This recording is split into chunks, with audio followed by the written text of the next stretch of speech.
right, I think we'd like to get going. I'd like to welcome all our members of the press here, our staff members who are able to attend, and I know we have some board members on the way as well. So thank you all very much for clearing your schedules and making time for us here this morning. Pretty exciting time for the Swift Current Broncos, and we're very happy that we can make this announcement this morning. I'm going to open with a few comments from myself, and then we will have some comments from our guest who's joining us via teleconference here. And then there'll be questions afterwards that we will both take. If the media could, just for the sake of our guest on the phone, just give your name and which organization you're representing so that he gets a little bit more context and he starts to make those connections that will be so important in the future as we move on. I'm going to speak a little bit this morning about some structural changes and make the announcement of our new head coach.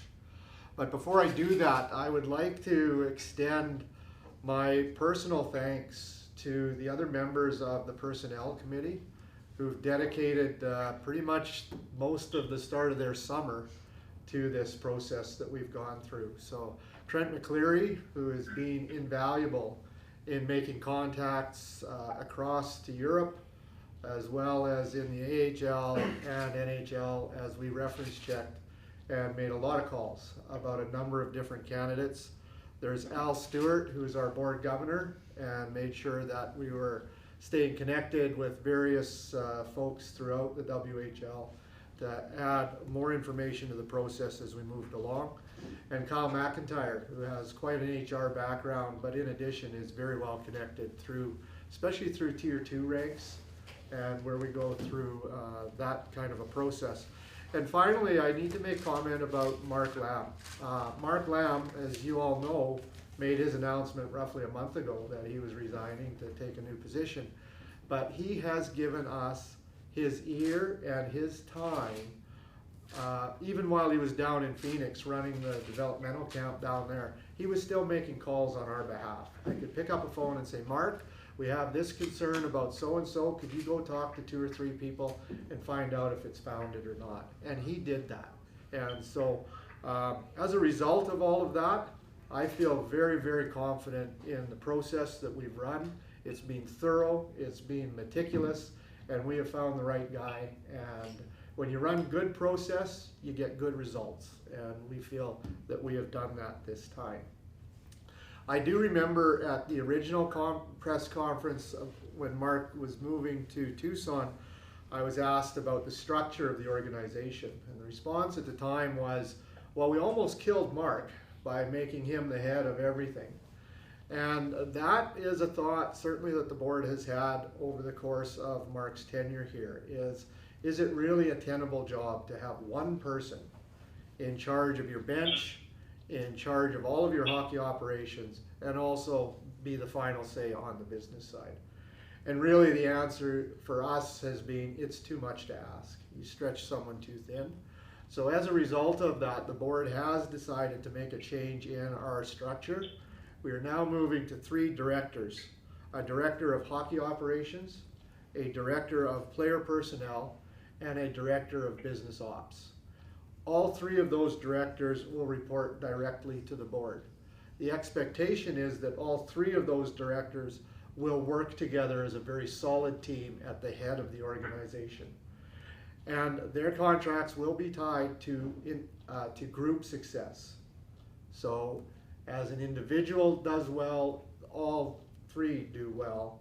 If an individual is struggling, all 3 will need to work together to move the organization forward. And so we'll work out more details around that moving forward, but at a high level, we're moving to a 3-pronged approach in respect to the head of our organization to free up some time, to delegate responsibility, and to create that sense of team ownership around where we're going and moving forward as an organization. So with that, who fills the spots? Well, we have offers out, but we're here today to talk about our head coach, and so we'll speak to that one most directly right now. So As mentioned, the process has been quite extensive.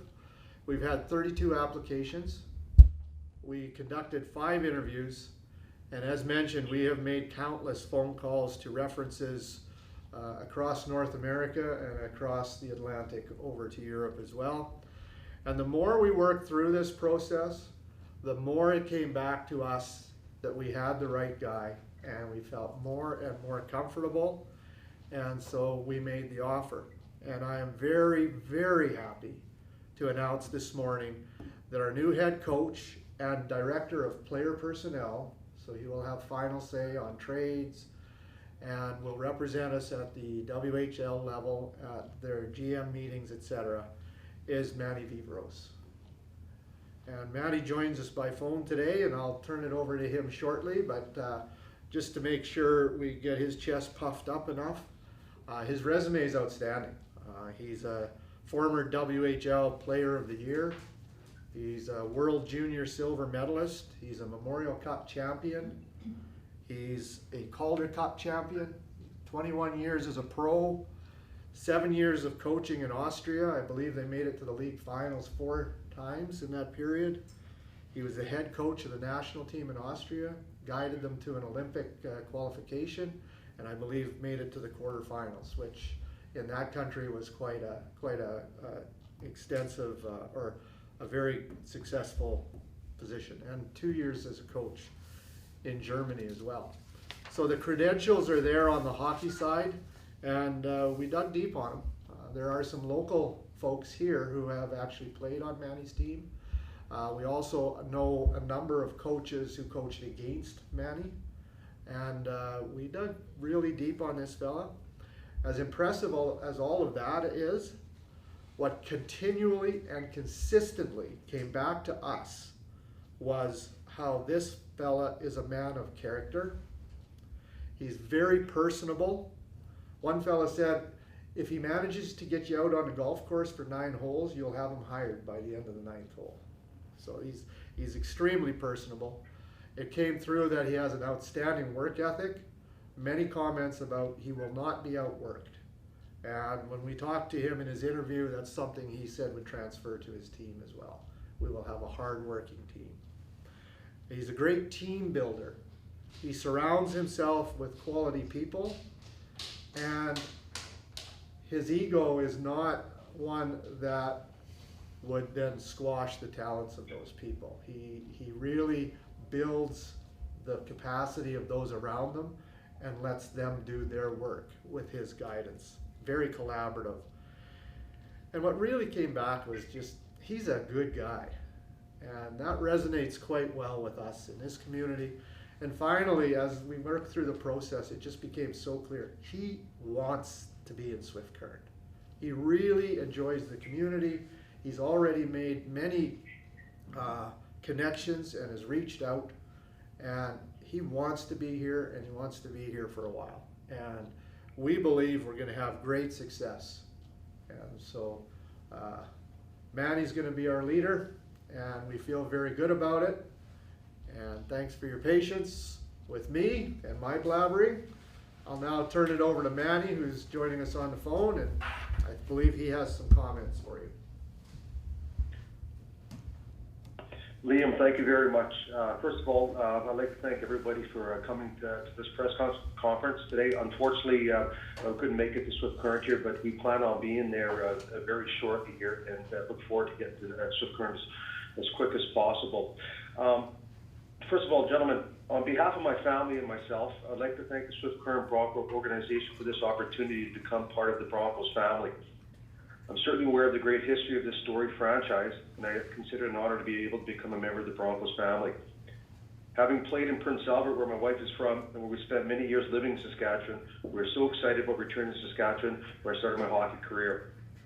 I certainly understand how difficult it is to win in the Western Hockey League. However, I'm very impressed by the professional way this organization operates, and it certainly enables the Broncos to continue to develop good young hockey players, and most important, good young men. I'd also like to thank Mark Lamb for leaving this organization in a very healthy state. You can definitely see all the hard work and dedication he and his staff has done, and I look forward to working closely with my new staff that all bring a distinct talent and passion to the organization. My wife and I look forward to be actively involved in the community and also look forward to getting settled in our new home as soon as possible. Thanks very much. All right, so I guess with that, we'll throw it open to any questions that anyone may have. Hi, Manny. This is Sean Mullen from Golden West Radio, the Eagle. Welcome to Swift. Thanks, Sean. Nice to meet you. First of all, what made this job an attractive one for you after spending the majority of your professional career in Europe? It's a bit of a transition, obviously, for you. Well, Sean, my wife and I discussed, we've been over in Europe for almost 25 years and very fortunate enough to be able to work in some wonderful places in Europe. But we said that eventually that we'd like to come back to North America. And when this opportunity came upon itself, it's an opportunity that we said we really wanted to pursue, to have an opportunity to work with the Broncos organization and also be involved in the Western Hockey League. It's a prestigious opportunity, prestigious job to have, and that's something that we said if we get the chance, we're going to do everything possible we can to get ourselves, to throw ourselves into the ring, so to speak, to be able to work back in North America. And we're so ecstatic about this opportunity, and a great league. I started my hockey career many years ago in Prince Albert, Saskatchewan. My son played 4 years in Portland with the Winterhawks, so we've followed the league over the years. We've always followed the league when we go over in Europe, and there's a special place for this league in our family's heart. Obviously, the game is different in Europe. The ice surface is different, all that sort of thing. How much do you think you're going to have to transition, change, evolve as a coach to go from coaching professionals in Europe to coaching junior players in North America? Well, actually, Sean, maybe this is the first time we're going to disagree. I don't think the game has changed a whole lot, or as far as the big difference between Europe and North America. Hockey is hockey. Systems are systems, and goals are scored still between the hash marks. The majority of all the goals are scored between the hash marks, and same thing over in Europe. You may have a couple, maybe in a second more to make a play over in Europe, but the influence, North American influence, is so great over in Europe nowadays that the systems and the coaching styles and everything else is so incorporated over in the style of the European hockey. You look at the teams out in Sweden, Finland, different places. They incorporate so many of the North American game, and there's so many North American players playing over there that it's a strong North American contact. So it's not going to be a huge difference. As far as tactic and system-wise like that, but the ice surface is a little bit smaller, but there's just going to be a couple adjustments I will have to make, but it's nothing major. Sean, as far as working with young men, I've had experience over the years of always working and had players on my team that were always had a couple players that are 18 or 19 years old, and also I was in charge of working with an organization in Austria where I was in charge of the whole program. So I spent a lot of time on the ice with young kids also too, and I think for any coach that wants to develop in the future, you have to get out working with young coaches, and that certainly helped me become a better coach is by working with young kids. So for something like that, I don't think it would be a major adjustment at all. Matthew from the Prairie Post. Hi, Manny. Nice to meet you. Nice to meet you also. Just to kind of follow up on what Sean said, you've spent a long time in Europe. Do you think you can bring a bit of a different perspective to the game? The fact that you're coming from Europe, do you think you can introduce a few different or new things to the game here for the team in Swift Current? Well, I think you could always add a few things. I certainly picked up a lot of things by watching, different or some of the best countries over there, especially internationally.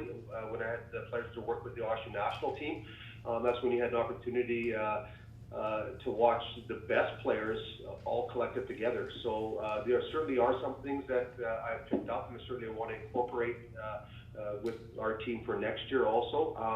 Even some of the training things off ice, I think is so important. They do some things over there that are quite interesting, and certainly have to talk with our conditioning coach also too, but there's some things that I do like to implement right away for our kids on ice and off ice for next year. Manny, Stephen Law here from the Southwest Booster newspaper in town. Nice to meet you. Nice to meet you also.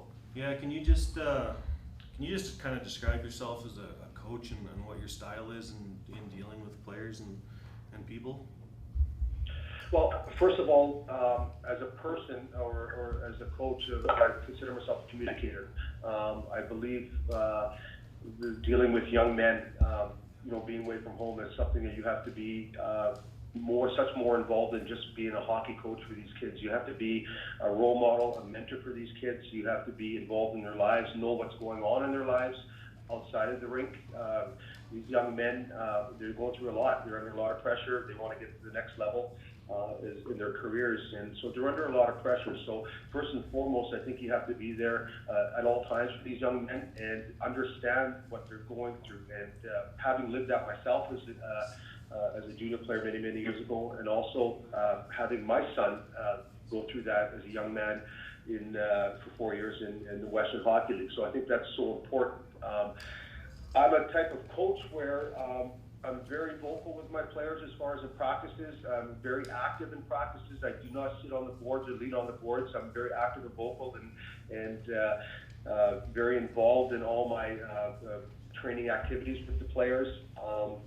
And also, I think as far as a very fair coach, but also hold these kids accountable. I'm not afraid to let our kids make mistakes. If they make mistakes, they're not going to be punished for those type of mistakes on ice like that. They're going to give an opportunity to go out and correct those mistakes, but still hold these kids accountable. And I think with that type of attitude as a coaching staff or organization, you're going to get the most out of these kids, and it has worked for me. I've been fortunate enough as a player to play with different coaching staffs that use that similar style, and it's a recipe of success, no question about it. Hi, it's Carol here from Southwest TV News and Swift Current. I guess coming in as the new coach and knowing where the team has been over the past number of years in the standings, what is your approach going to be to perhaps work together as a team and help the players get further into a playoff position in the coming season? Well, nice to meet you, Carol. Carol, first of all, I think like anything, our goal is to get back into the playoffs. And from what I understand, talking to the coaching staff and Mark Lamb about our roster, that we have a really chance to get back to the playoffs here. I certainly like I said earlier, I certainly like the position we're in, where we're left as far as our talent in the future coming up. I think we're going to have some wonderful young kids coming up in the future with our organization. And what I want to do is continue to build and add to what Mark and his staff has done from previous years. He's left ourselves in a really good position right now, and it's our job as a team to even expand that this upcoming season here. We're going to have a team that's going to be very, very aggressive the way we play. We're going to come out. I'm a firm believer the way hockey has to be played nowadays. It's not just cliches. Don't stand around. We're going to be moving. We're going to be moving around at all times. We're going to be skating. We're going to be a physical hockey team, and we're going to be working hard every single night here. And that's something that I've been fortunate enough to have success with other clubs, and that's something from the very first day training camp is going to be right within our hockey club. Coach, when you say aggressive, are you anticipating then having a team that's very active on the forecheck, that's attacking rather than sort of passive in the neutral zone? Is that sort of what you're hinting at? Absolutely. I think where my philosophy is in hockey is that when you lose the puck, the first thing you do, and you try to get that puck back as quick as possible. I find that teams that sit back too often, you're allowing yourself for the other team to control the dictate the game. We would like to, and it's not going to happen every single night, but we would like to be the one in control and be able to dictate the pace of the game. And we want players that can skate. We want players that are going to be active throughout the whole time. And one of the phrases I always use, like that, you never give up on pucks. You're always tracking the puck. When that puck is we lose possession of the puck, we want that puck back as quick as possible. We're never backing off. Obviously, it has to be very structured, and it's going to take time for these kids to understand it. But they're bright young kids, and they've been coached very well. So I don't think that it's going to be a very difficult transition for them. You talk about the kind of players you want. Now, you're coming into the Western Hockey League as a director of player personnel who's meant to make trades and build a roster. How much do you know the league at this point? I know you said your son was in it for 4 years, so I'm sure that helped give you a base for sure. But how much time do you think it's going to take you to get to the point where you're comfortable making trades and making decisions like that in the role you're in? Well, first and foremost, that I don't expect, gentlemen, I'm not naive to think that I can come in and know exactly everything throughout the league here. So that's why I have to rely so much on our supporting staff with our hockey club. Jamie Porter, my assistant coaches, our scouting staff. I told Mark Lamb here, says we're going to have a direct line here because I'm going to use him as a resource as much as possible, even when he's in Tucson, just to get myself up to speed as quick as possible. But also, gentlemen, I think in this league here, I'm fortunate enough that I know some people in the league because they're good friends, and they also said I can call them to get myself up to speed as far as to the decisions that we have to make. And certainly, my decisions will not be made alone by any means. It's going to be collective decisions as a group, as a team. Obviously, someone has to make that final decision, and I'm fully aware of that, and I'm prepared to do that. But it's something that, as a collectively as a team, we're going to make a sound and a very patient decision. I'm a firm believer also too that I don't think an organization has to make a lot of trades. I think when you invest in these young kids coming in and you draft these young kids, it's our responsibility to get the most out of them and develop them. And obviously there might be situations that you do have to make trades, but I'm a firm believer that when you draft these kids, you make a commitment to them, and you have to work and get the most out of them. Manny, you're coming to the smallest market in the CHL, and I'm sure if you ask Mark, if the power play is not going, you go for groceries, you might have to explain it. Can you maybe just tell us about how you anticipate dealing with being in a smaller market, the strengths and negatives of that? Sorry for laughing here. I don't see anything negative at all here. My wife and I and our family, we consider ourselves small city people here. We wherever we've been and stuff like that, it's not as if we've been in huge centers or major centers. We consider ourselves very small city people here, and I enjoy that. I really do. I think it's so important in the community that we get out there. Like I said, my wife and I are very looking forward to get actively involved in the community here. But I really enjoy listening to fans and people that want to talk hockey. That's for me that's not work. And you'd be surprised sometimes how much you learn from.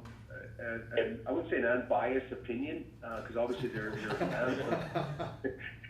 They're fans of the Swift Current Broncos, but you pick up a lot of things just from talking to people, and the people and the fans in Canada are so knowledgeable. So we're not fooling anybody. So I'm always open for discussions and talk hockey, or not just hockey and anything. So we're really looking forward to it. So that certainly does not scare us at all. We can't wait.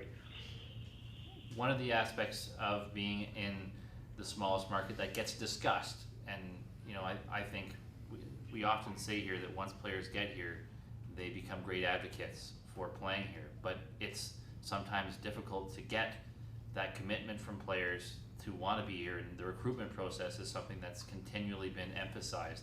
What do you think that you have to do and the organization has to do going forward to make this a destination for young men, so that becomes less and less of an issue? Well, I think that it's not. For me, it doesn't matter the size of the city or how much money the organization has. Obviously, there's discrepancy within clubs. Without West some produce more revenue. But for me, the most important thing is the quality of the organization and how it's run. Swift Current is professionally run right from the board all the way down. I've done my homework on the organization also too, and I've heard nothing but great things about the organization. And also, I think it's the quality of the staff and the hockey operations. Parents, agents nowadays, obviously in the game, kids, if they know they're going to a good organization where the coaches are quality coaches and they're putting the time and effort with these kids to develop these kids, they're going to send these kids there. It doesn't matter whether it's going to be a city of 1 million people or a city of 20,000 people. If they know that their young sons are going to have an opportunity to get to the next level, they're going to put them in those places. And they know that they're going to be taken care of on ice, off ice, and most importantly also at this age, education-wise. And Swift Current fits all those criteria. And it's not, like I said, we're starting to do that now. That's already in process. That's been in process since Mark Lamb and it's been with the organization here. It's an ongoing process, there's no question about it, but that's something that's well underway and it's something that we want to continue. And I don't see that to be a very big obstacle at all. They talked about the new structure here today, where it'll be 3 directors instead of 1 general manager who manages everything. How do you envision that process working in terms of collaborative decision making, especially on the hockey side? Well, I think for me I'm very comfortable with the way it's structured here. Nowadays, the game itself, as far as the hockey side of it, there's so much to do, and to be able to concentrate and focus just on the hockey side of it is going to be a tremendous asset. I've also been involved over in Europe as a general manager also too, and a head coach, and also involved with the business side. And it's tough to find the time for everything. And this situation is an opportunity. And I was talking with Ryan Smith yesterday, our coach. It gives us an opportunity to concentrate on hockey. Jamie Porter is going to have an expanded role in his position with the organization as far as handling the contractual things with the organization, which will save a lot of time for myself. Obviously, there's something I want to learn also too, and work very closely with him. And he's going to be obviously responsible for the scouting, which is the most important part of any organization, which he does a wonderful job. And we will all work closely on a day-to-day basis. And before we do any decisions, whether it's going to be a trade or what we're doing, we're certainly going to talk about everything. And I think an organization, to have success, you have to surround yourself with the best possible people you possibly can have, and work together every single day. So there's going to be a lot of interaction on different things, but for the most part, I'm very confident and very happy the fact that they get an opportunity to concentrate mostly on hockey. How much did you talk to your former teammate and a guy you coached as well, who was recently an assistant coach here and who lives here, in Andy Schneider, who's a scout in the NHL now? How much was he a resource for you in this process? Well, Andy and I have always kept in contact. Andy, I had played with Andy a long time ago towards the end of my career. And then when I had taken over as a head coach and manager in Europe, in Austria, I know Andy was available. He was playing in Germany at that time, and I did everything possible to get him to come to Austria. And Andy was probably the easiest easiest player I ever had to coach before, and such a professional. And we just became a really good friendship. We've always kept in contact.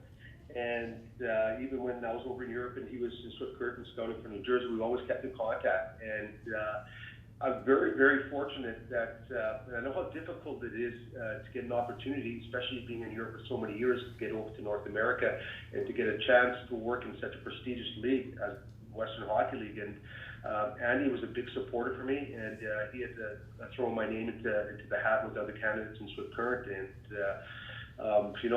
you like to think of how you work over the years and develop friendships that they come back and more or less repay each other like that. And an absolutely wonderful human being, great family. We know the family very well. And Andy also, he's a great resource. He's an NHL scout. You see kids all over the place, and there's something you hopefully you could use also to just continue to network and develop new relationships also. What's your timeline then? What do you view as sort of the next steps for you as you start the transition from Mark running the team to you running, or the new management structure running the team, and you getting here and getting to know the organization? Well, it's more or less starting yesterday, getting out in contact with people.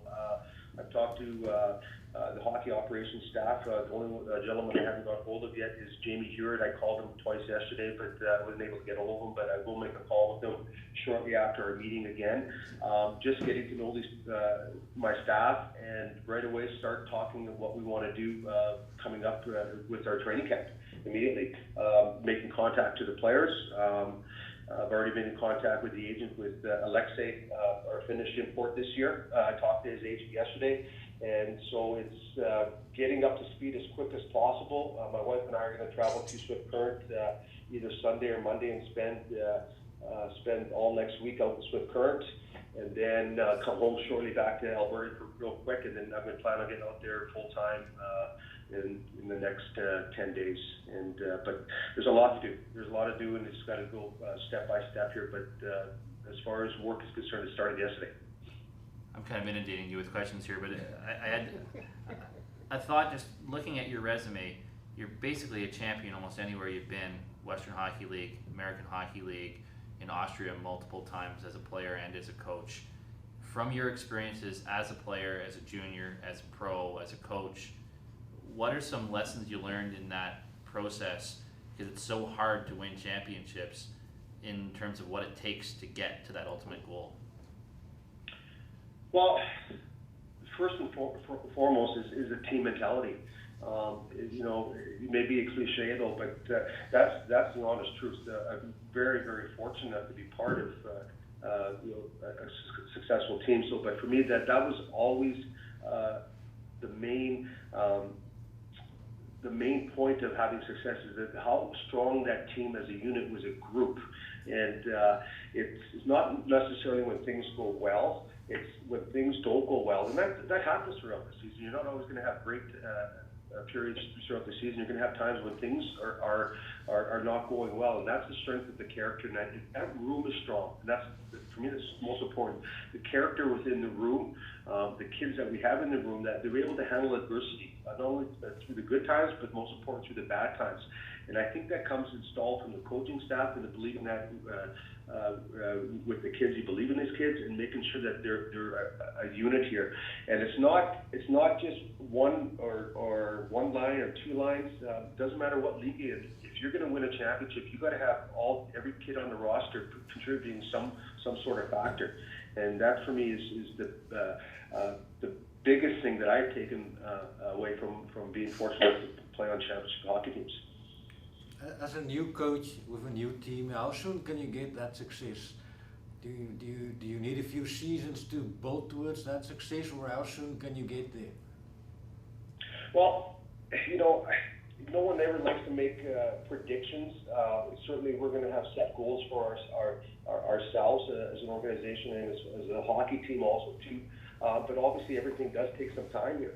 But we're also in this business, to win, and that's something that we want to do, and we're going to try to get up to speed as quick as possible. Like I said earlier, I'm very, very happy where this organization is right now, as far as our players coming back for next year, also our kids coming up, and that's something that we're certainly going to be patient. There's no question about it, but also we're going to continue to install that attitude or that cultural thinking of these kids here, that if we have success as a group, they're going to have success as individuals and help them get to that next level here.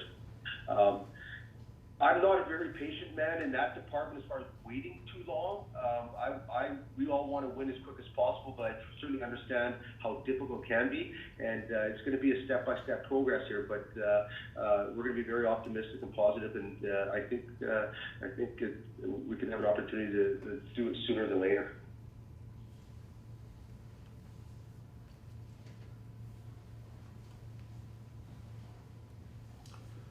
Okay, it sounds as though maybe you've exhausted our press corps for the first one, Manny.